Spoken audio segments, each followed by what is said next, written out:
In this interview, I want to introduce to you Jamie Gaddy, an editor-in-chief of Homeschool.com, an educator, and a homeschooling mom over 25 years. Let's welcome Jamie.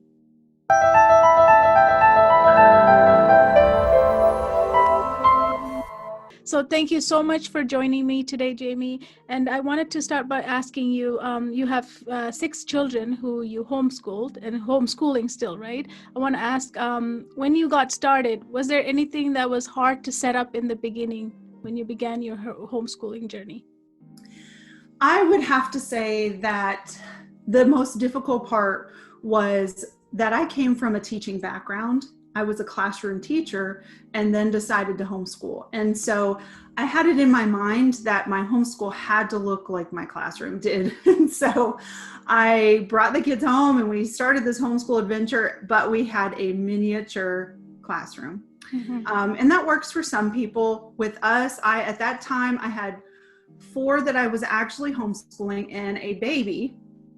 And it just didn't work. We needed to be more flexible. I had like detailed schedules and detailed lesson plans. And I learned that I had to embrace the fact that everything was going to be unique and different for my children. And so once I learned that, then things were much better. And it was a good homeschooling adventure. But at first it was a little rocky because of that mindset.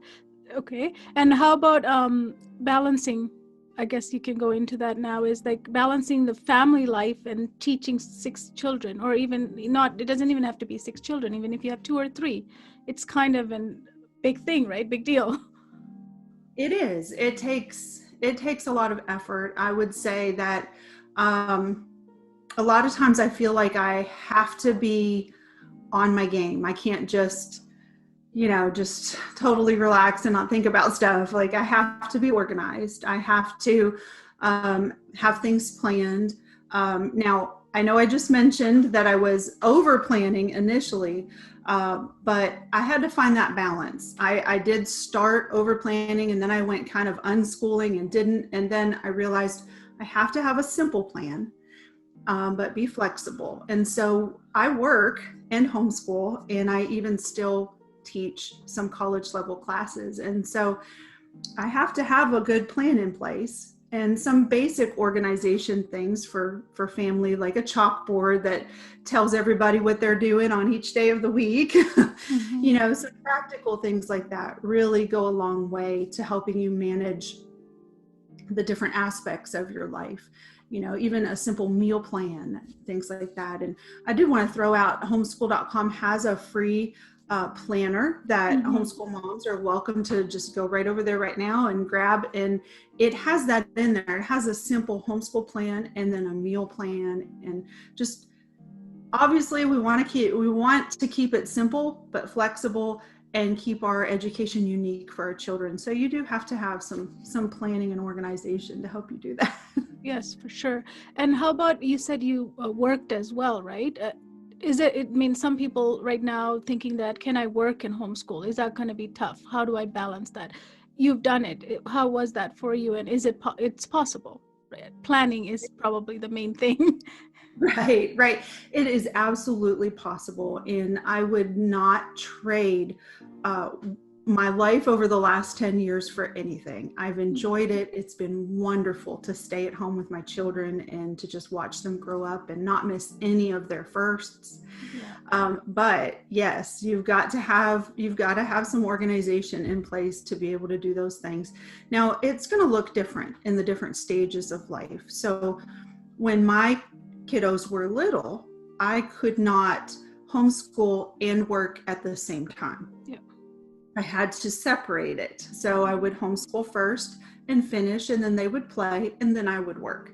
Mm-hmm. Now that all of mine, several of mine have graduated and gone on to college, but I still have 2, a middle schooler and a high schooler that I'm homeschooling. And now that they're older, I can work while they work. Yes. And so the different seasons of your life will sort of dictate how and when you can work and homeschool.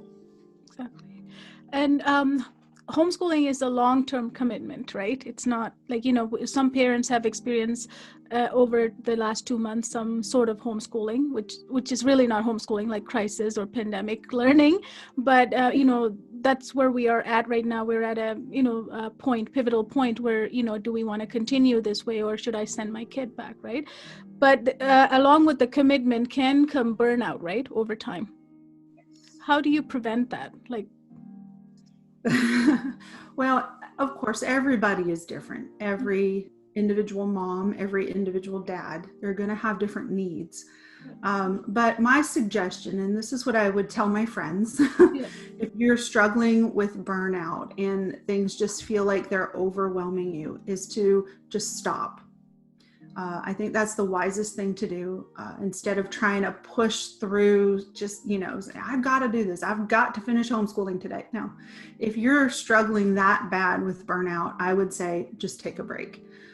Take 2, 3, maybe a week, and just do things that really feed your soul, that really help you recuperate, that help you get back on top of your emotions and your feelings before it's too late. That's kind of we all kind of know ourselves to some degree, and we can feel when we start getting to that place of just stressed out, burned out. But before you get full blown burnout, stop, take that break. It's all part of, keeping up with your own personal health and your mental health and your own well-being. And that plays heavy into homeschooling and working, because you're there with your children. You're on 24/7. And so just being really in tune with yourself and understanding you need a break, taking that break, doing things that fulfill your soul, that really, maybe it's a good book or a podcast or something inspirational, or maybe it's praying or whatever does that. That's what you need to do. And remove some things that might be heavy stressors in your life. I think that's really key too, because if it's your homeschool curriculum that's driving you crazy and it's not working, don't be afraid to just chunk it and start over and choose a curriculum that might be more helpful to you. So I think sometimes we as moms, and usually we're on budgets and we're trying to be really conscious about everything, right? Mm-hmm. We're afraid to do those big drastic moves because of different things. But if it's stressing you out or stressing your kids out, it's so worth it to just turn the page and do something completely different and see if that is. Sometimes it might make all the difference. So several things to try. And also, I don't know if they do commit to homeschooling and and it's not working, there's always option to go back, get your kids to go back to school, right? It's not like you've done a mistake by taking them out. And something that I encourage other homeschool moms as well is stay on top of things as far as your record keeping. As we said, it's good to have a simple plan, but you don't have to have crazy records either. You can have simple records and just keep those simple records for your kids, so that if you do decide to go back into the public school or private school system, you've got those, and then it's an easy transition. There's so many homeschool parents who just have failed to keep records, and then when they feel like they need to go back into the school system, then it's a problem. And that you don't want that to happen. So just keep your records from the start, and if you decide to go back in, it's not an issue. Yeah. And what would your advice be for parents who are fearing that they're going to make the wrong decision and ruin their kids' learning? It's something that comes a lot. That's one of their fear, right? Like, how do you stop that? Because we always want the best for our kids. And what is that best? Right. Sometimes it's hard to define. Right. Exactly. And obviously that is a good feeling. It's good for the parent, mom or dad, to want the best for their child. That is absolutely where you need to be. But worrying too much about these things sometimes is, just gets us in trouble. So if you're desiring the best for your child, and you think homeschool is the solution for that problem, and you've researched it and you've tried to determine the best avenue to do this with your child, rest in that. Have peace in that decision that you've done your research, you've done your homework, you feel like this is the best decision, and go with it. Don't second guess yourself, because if you've done all that, you've done your homework, you probably are doing the best you can do for your child. And so sometimes we just need to accept, what we're doing sometimes, instead of second guessing ourselves or adding extra stress. If you're trying your best, which sometimes, depending on where your child is in school or what school they're at, may be more than what they're getting at school. So if you're doing your best, you're giving your child a good education. So don't second guess it. And being flexible, that it's okay if you do make a mistake. If it does end up being a mistake, it's fine. It's okay to go back, right?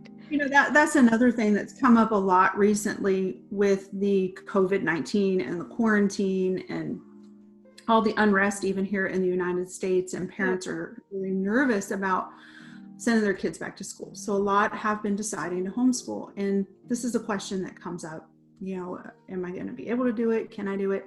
And something that I've said over and over and over this spring is that you do your best. You maybe make a big mistake and you fall on your face, but hey, mistakes are our best teachers. And so if we take that mistake and we learn from it and we change things up and we make it different and better, it's even teaching our children how to learn from mistakes. And so life lessons are learned all around. And sometimes we worry about these mistakes, but wait, even in mistakes, we're learning. So we don't need to sweat that either. Just keep on trying our best. Yeah, for sure. And one of the things that stresses parents mostly is finding the right curriculum, right? Right. It's a huge thing. And then also worrying about how is that going to meet my child's ability to learn, right? Because each child has different abilities. So how did you manage that with 6 kids? They have unique learning abilities, right? Yeah. Yes. And that is something that I hope everybody can come to understand. And sometimes new homeschool parents don't completely get this, but every single child will learn differently. And I think that is one of the most beautiful things about homeschooling, is that we can tailor this education that we're giving to our children to meet each unique need. And so every single child's education can look differently, and it doesn't have to be difficult to do that. So I'll just give you some case in points just to kind of see what I've done. Obviously, we've talked about, I've had 6 children, and every single one of them I've had to do a little differently. My oldest child really loved workbooks and reading and writing. And so she flourished using that method of homeschooling. And then my second daughter was a little bit more hands-on. She liked different things. We did some online school. We did some schooling on the computer. It wasn't really online, but things were a little bit different. And then I have my only son out of all 6 of my children. He was completely different. Everything needed to be hands-on or online kind of computer animated kind of things. And he really flourished with checklists. And so if I could give him a week's assignments in checklist format, and he could complete those Monday, Tuesday, Wednesday and be done for the week, he loved it. He did very well with that. He had his checklist for the week and he got it done, and he accomplished something. Yes. And if I had other children, like my youngest struggled a little bit with dyslexia when she was little, so she didn't read until like 2nd grade. And so we had to have things that were very different to help her learn. And we used a lot of online animation as well as some textbooks. So you just create an environment that fits the child's needs. And a way to do that is really to study your child, watch how they learn. Watch how they interact with different modes of learning. And like I've mentioned, I've used workbooks, readers, online, computerized learning. What you can do is test out, and that there's a lot of different curriculum out there that allows you to have like a 14-day free trial, or, print a sample of the workbook, and you can try it and see if this is something that your child really seems to enjoy. And, once you've been homeschooling for a while, you really get that picture, don't you? You see what aspects do well with which children, and you know how, how to plan and how to work with them according to their needs and their preferences. And so that's the biggest thing, just really get to know your child and what they prefer and what motivates them in learning, because I think that really is the underlying key. We want to keep them motivated, because if they can be motivated to learn, they're going to be wanting to learn independently. And that's really the goal, right? Yes. How much independent do you foster? Like some people might think homeschooling means I have to sit with my child all day teaching or something, right? That's not true, is it? No, it isn't. But, again, there's the seasons of life. And so if you have a really small child, preschool, kindergarten, you may have to sit with them more. Then I would also encourage you to give them some independent work every day so that you build that independence and strength. And so then by the time that they're older, like my children, they can work independently almost all day, except for when they have a stop or a question or, an issue. So, yeah. And I think make it more the child-centric more over than the curriculum-centric is so important. That's probably how most people get into this burnout situation, because we're so fixated on I haven't got my curriculum done, right? Mentality. Yeah. And that's just kind of human nature. We like to tick the boxes and, okay, we've accomplished this, or we've finished a book, or, and sometimes that just doesn't work with all children. And exactly what you said, as long as we are completely student-centric and we understand what's meeting their needs. Like my daughter, who's in 9th grade this year, she was having some issues in math with the curriculum that we were using, and it was like May. So, it's almost the end of the year. Some moms would have been like, no, we're just going to finish what we have. No, I just threw it out the window, found something else that I thought might help her get over these hurdles, and we started using that. And that's what it's all about. What does my child need today? So. Yeah, flexibility, right? The key. Yeah. And how can a parent make sure that their kids are able to, if they do want to go into post-secondary? You have some kids who have gone into post-secondary, right? Your children. How do you make sure that you have it? You talked about documentation a little bit. How do they re-enter with the requirements that is required for post-secondary entrances? Okay, so that is a very good question, and one that I get asked frequently. It does differ depending on the state that you live in, and obviously the country. I know you're in Canada, is that correct? Yeah. Yes. So the requirements will differ.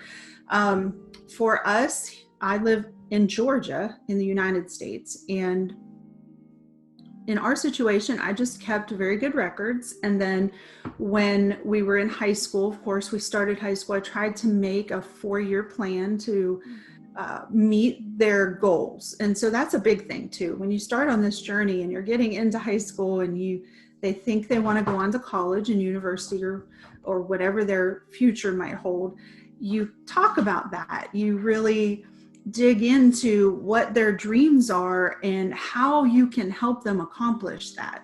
And for every child, again, it's going to look different.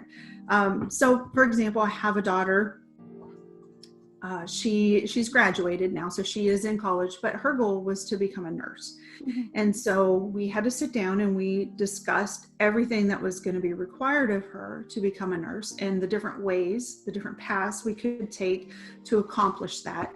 And we tried to make a 4-year plan for high school. Yeah. And so if you do that, you're able then to bring in classes that address the future needs. Okay. So I could prepare her in different areas, science or math or whatever, to help her in the future when she is in college and she is needing to take those more difficult science courses.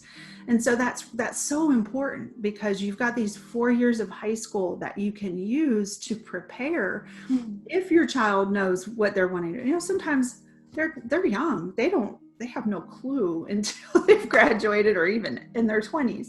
And that's fine too. You can do some basic preparation to help them do well in college or trade school or wherever they choose to go. So that's my big recommendation. Start with a 4-year plan, keep good records. You also want to build your high school transcript. And we have a website called letshomeschoolhighschool.com, and there you will find free transcripts that you can print that will guide you through this process. And just keep those records. It's very good for homeschoolers to create course descriptions of the courses that they teach.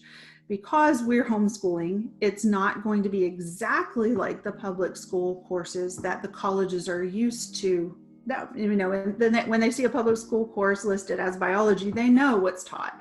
In our situation, they aren't completely sure. So they like a course description to help them know what you taught the child in biology. And so doing that is very important. When we did that for our children, we got to that place of making admission to college, and it was very smooth. It was a nice, smooth process because we had done those things, and we'd done them thoroughly, and we'd kept up with them as the child was going through. Another thing that I want to throw out there right now, which is really has been an amazing thing for us, is the idea of dual enrollment. And I'm not sure if Canada has opened that up. Okay, good. And in America, and especially just using her as an example because I have already, but the daughter that wanted to be a nurse, she was able to start taking college courses when she was in 11th grade in high school. And so instead of her doing 11th grade English grammar, she did college level, English Comp 101. And it counted for college credit, and I counted it on her high school transcript as that 11th. Okay. Awesome. And so then for 12th grade, instead of 12th grade English language arts, she took grammar and composition 102 in college. And so that counted. So you kind of get this double duty. You're taking classes in high school, but they're counting for college. And in Georgia, they are absolutely, completely free. So it's great for the budget as well as helping with the classes that they're taking in high school. And so those classes that she took in that manner as dual enrollment, she did them online. And so that was another plus because our demographics really didn't change. She wasn't out of the home. She wasn't in a classroom with adults, where I was worrying about her being young, and, she was still at home, but she was taking these challenging classes, and it worked out really well. Yeah. So by the time she graduated, she had over 20 college credit hours, which is really nice to get started with, right? Yes, absolutely. I don't think we have quite like that here in Canada, but could change, right? Could change. Yeah, A lot of changes it's are a very happening. nice program to be able to get started early like that. I want to touch on the money. Is homeschooling expensive? Well, it all depends. So there are, like we've said, there are so many different ways to homeschool. You can homeschool and use your public library resources and it be absolutely free. Or you can homeschool and use online resources like Khan Academy and other ones that are absolutely free. So you can start there. Or you can use online. I know we used an online curriculum provider called Time for Learning, and it was very inexpensive. In elementary, it was like $20 a month, and high school is like $30. Okay. Which is very affordable, really, in comparison to other curriculum. And it was a good, solid curriculum. But then there are workbook programs can, that if you go completely workbooks, it can range from a couple $100s. And then there are it's an online kind of homeschool. Well, actually, there's two ways to do it. You can do it online, and it's like you actually enroll and you get a diploma and a report card, everything just like if you were in a regular public school system, only it's through an online provider. And a lot of times they're accredited, and those can range upwards of $2,000, $3,000. Some of them very elite, like college prep program.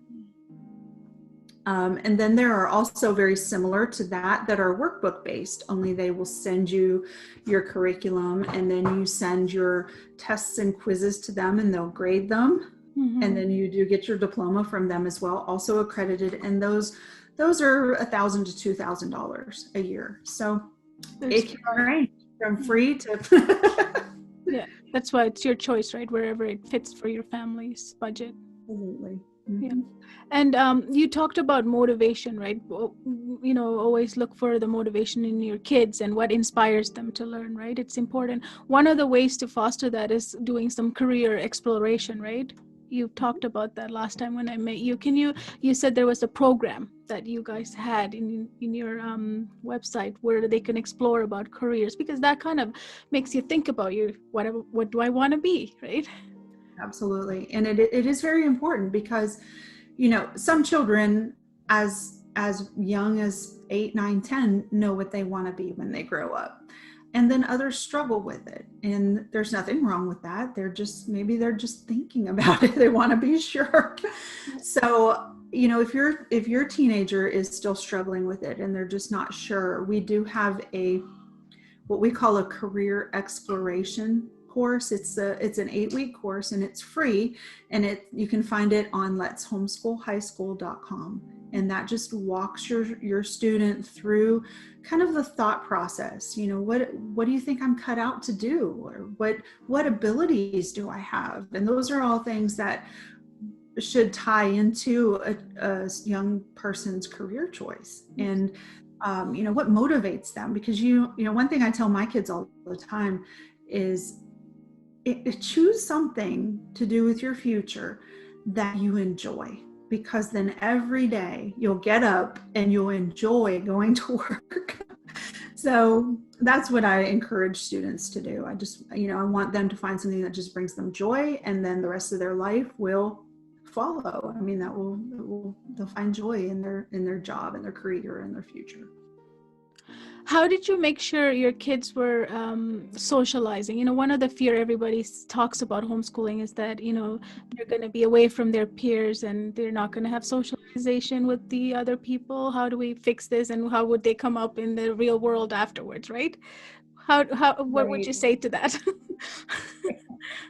Well, okay. I have some sarcastic things I could say, but I'm not going to. One of the foundational things is that homeschoolers are seldom at home because so many of them have so many things to do. They go to the library and they do library time with their kids, or they go to co-op and they are involved with that several times a week, or they'll go to museums and take classes, that enrichment classes museums offer. So there's always so much to do. And even my children enjoyed sports, athletics. And so in our area, we had a rec league. And so they were playing softball and baseball. And they had very good friends that were also then local neighbors. And then, of course, church activities. And there's so many ways kids get socialization as homeschoolers. And, really, if you look deep into this, the homeschool method of socialization socializes the child not with just peers, but with younger children, peers, and older people. And so I feel like it gives a more complete socialization than just spending the entire day with 20 to 30 of your peers. I think that's a lopsided socialization. You only have one perspective then. Mm-hmm. Exactly. It's a myth, right? The homeschool kids never go out, or they're going to be lacking social skills, right? Kind of a myth. They're sitting there like they're in jail, Yes, the opposite is true, for sure.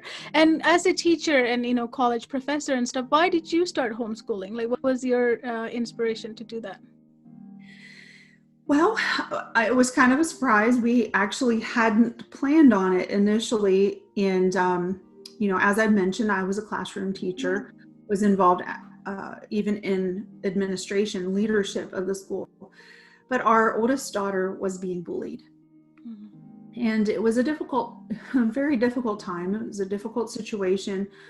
Because the teachers, nor even, I was involved in leadership, we could not catch the bullies in action. And we all know that that's kind of the issue. You have to catch them. You have to have proof and documentation and all of that to be able to do anything. And so because of that, very smart bully, Mm. we just decided that we would start homeschooling. Our daughter was at the place where she would cry every day when she had to go to school. And we were tired of it. We did not want to see that. She wasn't learning at her, at her abilities because she was so worried about what was going on. And so that's what prompted us to start homeschooling. And we started with initially with the oldest two. Our oldest child was in 4th grade, and second child was in 2nd grade. And then I have a set of twins right in the middle, and they were kind of preschool. I'm so glad we did. I would never change it. No regrets. Absolutely. Last question is, what advice would you give parents who are on this fence of should I homeschool or not? Should I do it? Well, of course, as we've talked, throughout our conversation, everybody's different. And so my advice would be, if you feel in your heart of hearts that it might be a positive change for your home, for your children, to give it a try. Nothing is ever permanent. So I would say, if you're wondering and you've been thinking about it a lot, you might need to just give it a try and see if it works well for you. If it doesn't, no harm, no foul. But if it does work well for you, it might be that life-changing decision, just like mine was, that made all the difference for you. Exactly. And this is a great time to do that, because we're at a point where we have, our situation is at a pivotal moment where you can make that decision and see how it goes if you're thinking about it, right? You would agree? And like you said, because the atmosphere right now is one that's very conducive to homeschooling.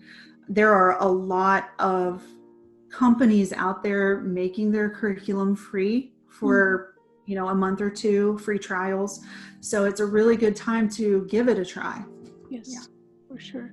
Thank you, Jamie, for your time. And we learned a lot about homeschooling for sure in this, by you joining us here. So thank you so much. And it was my pleasure. To have you. Thank you. Thank you so much.